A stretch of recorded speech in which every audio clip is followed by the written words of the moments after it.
Here we are. We have made it. The last half chapter of Peter Pan. It's taken a month, but we did it.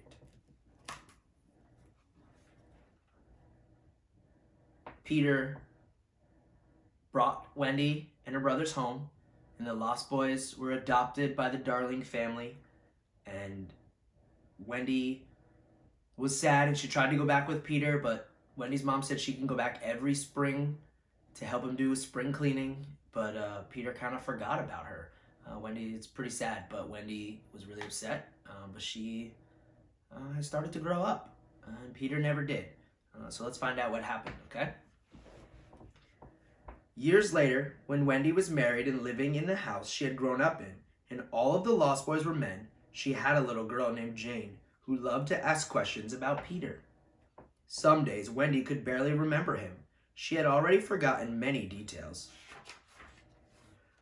And she was glad to tell someone about him before she forgot him entirely.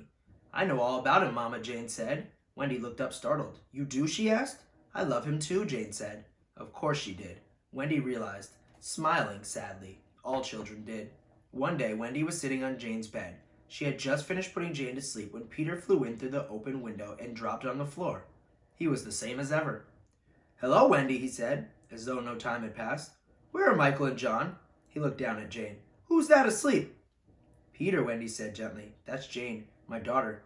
You have already met her in her dreams, if I'm not mistaken." Peter wouldn't meet her eyes. He didn't want to admit that Wendy was grown up.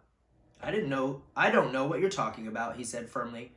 "It's time for spring cleaning, and you promised to come." "I can't," Wendy said. "I don't remember how to fly." "I'll teach you again." Peter seemed about to cry, so Wendy stood up to hug him. But when she did, she loomed so tall above him, obviously a grown-up, that his eyes opened wide in alarm and he gasped. "It's true," Peter said. She said, "I'm grown." "No, you promised." "I couldn't help it," she said. "I'm married now and a mother." Peter started to cry, so Wendy went downstairs to get him some warm milk. While she was gone, his sobs woke Jane.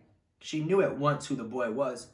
By the time Wendy returned, Peter was once again laughing, and Jane was flying around the room with him and giggling. "He needs a mother, Mama," Jane said. "I know," Wendy said sadly. Peter pulled Jane over to the window with him, and she went willingly. "Oh no," Wendy cried, moving between them, just as her own mother had once done.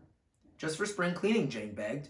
Wendy shut her eyes. "All right," she whispered. And, just as Jane would with her own daughter, and Jane's daughter would with her own daughter after that, Wendy watched her baby fly into the sky and off to Neverland until she was so small as a star.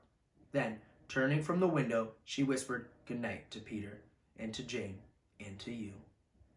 The